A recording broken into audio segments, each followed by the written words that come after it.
right here.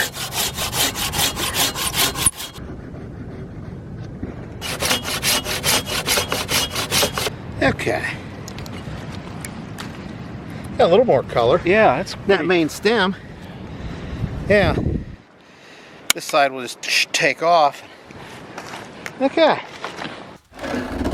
See, that's that limb coming in. Right there, and that's the center of the tree. We're going to shoot for just above the center of the tree. Okay. Man, that popped nice. It did. Right through.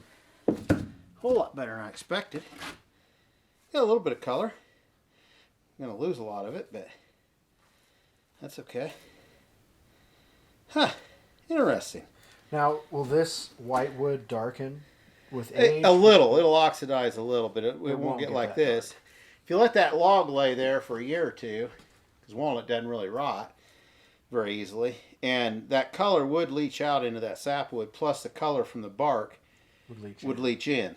Yeah.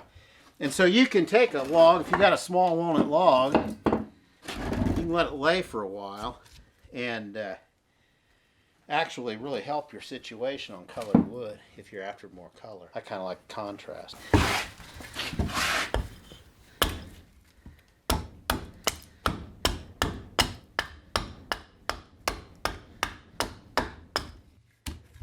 So I'm just kind of cleaning up the face here.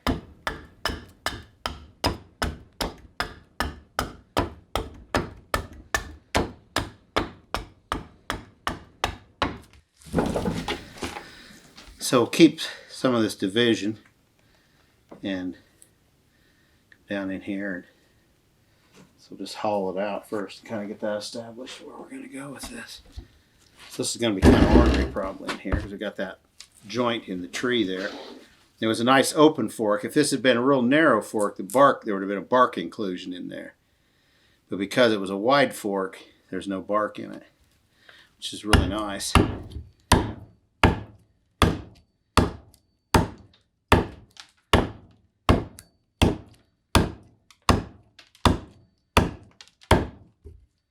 Okay, so we're kind of getting down below that real gnarly stuff there.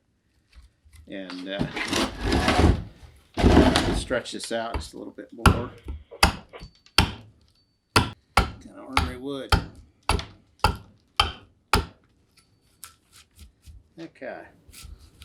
I'm going to go back now and I'm going to take my hatchet and I'm going to clean this off. You can see we got kind of a bump here in the middle where the tree put on its strength patch.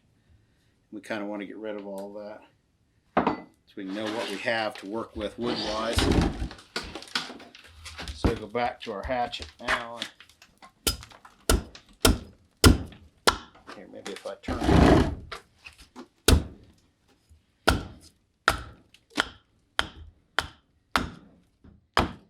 So what I'm trying to do is get a platform that has all the surfaces kind of included, more or less.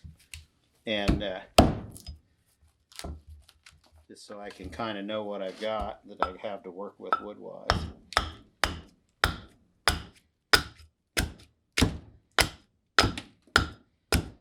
Change strategies here.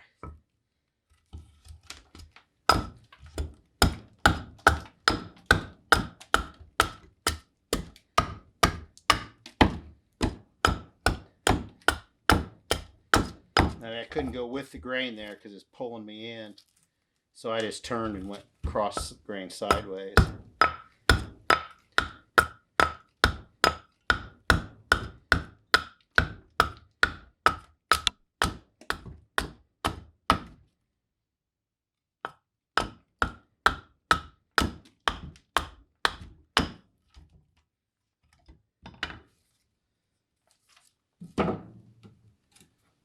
That's halfway decent.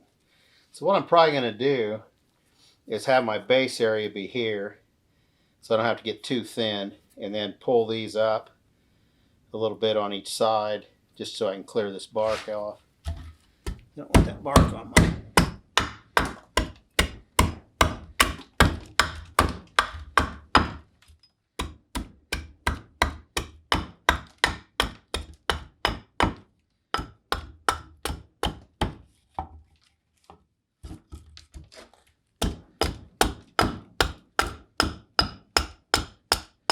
by just cutting across this grain in here where this grows literally around into that fork, and I'm going across it this way. If I go this way, I'm going to hook and try to split it out. So if I go across that grain here, I'm just cutting right across the grain nice and clean. That's just gnarly wood in there. That's how that tree deals with that stress, that fork trying to split it apart all the time. I want to get this bottom pretty well established where it's going to be, so I can go back in here with my adze and kind of cut right to that bottom. Might actually go after that even with the spoke shave and see if we can kind of clean that up and get that pretty much where we're going to want it.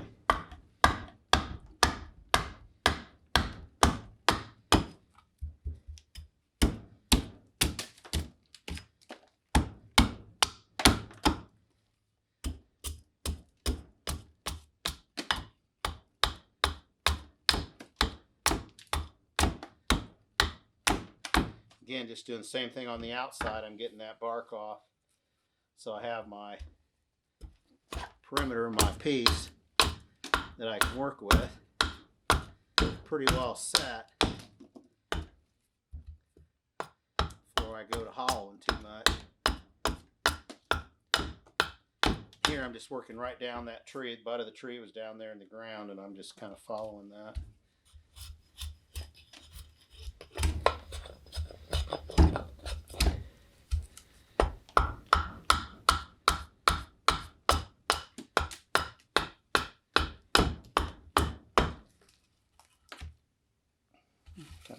Pretty close there.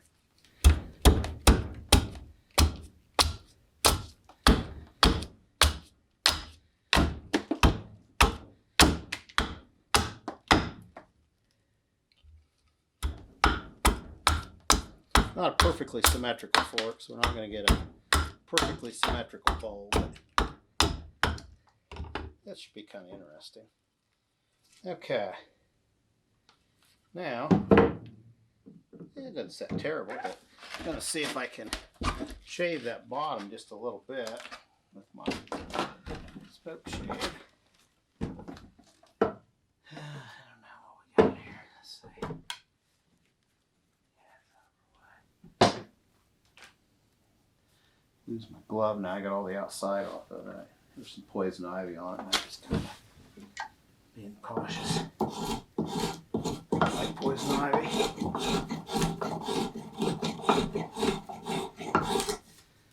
So you see that starting to tear there. It's obviously the grain's running the other direction.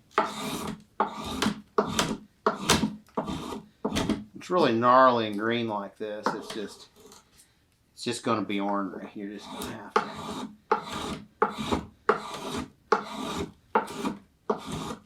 running your tools half sideways, getting them to shear as much as you can and things. All little tricks, because this is just the orneriest wood in a tree is where there's a fork or something in that tree.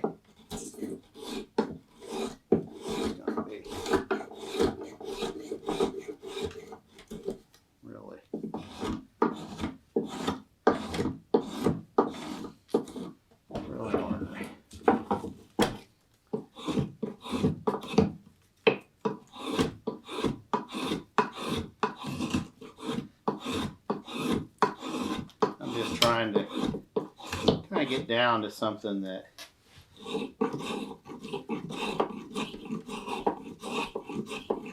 looks halfway decent and it's close to where I'm going to end up, so I can go after the inside, work it down.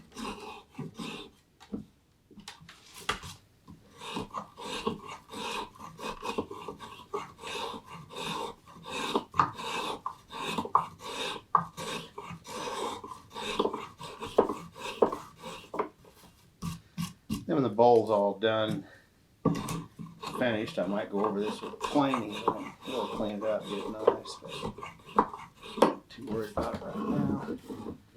Just getting something kind of close to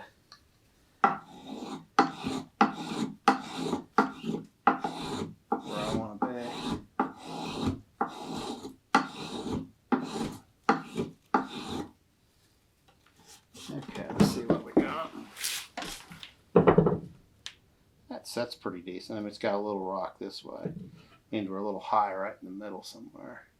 I don't know exactly where, but I'm guessing right in here somewhere.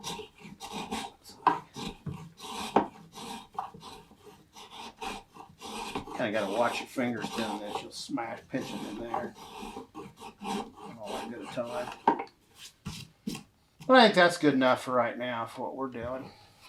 So we can look at this now, and we got a thickness, so we got something to work to. We know we got to take a little off here. We're going to do that with the hatchet here in just a minute, and we're going to peel this off down to that center, get that exposed, and clean this up in here a little bit, and then we're going to work on this. So back to the stump and the hatchet.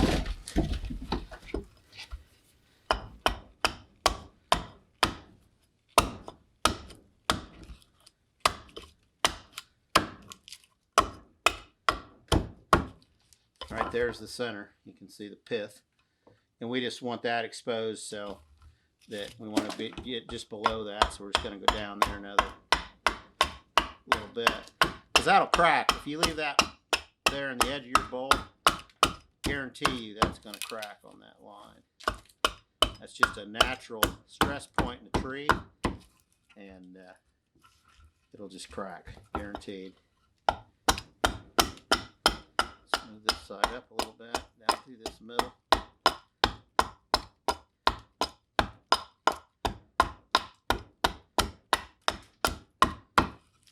Okay, pretty much got that where we want it.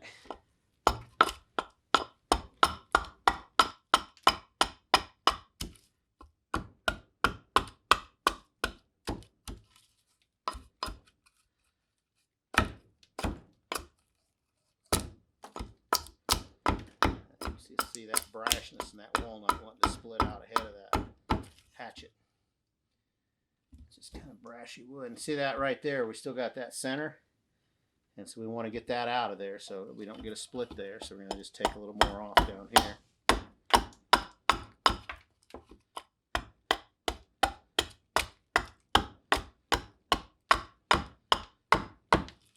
There's the center. You can see the center of the tree right there where the fork occurred. This one was slightly above that. But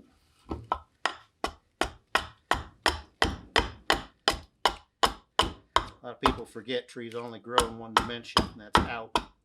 They just get taller because of that. But everybody thinks trees grow up like weeds do, but that's not how trees grow.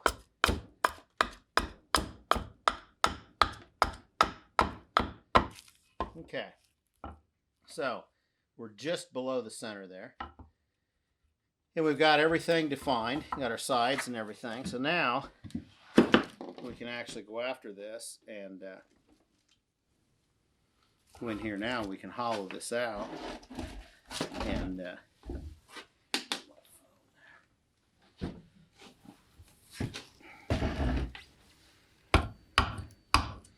kind of got dimensions we can work to.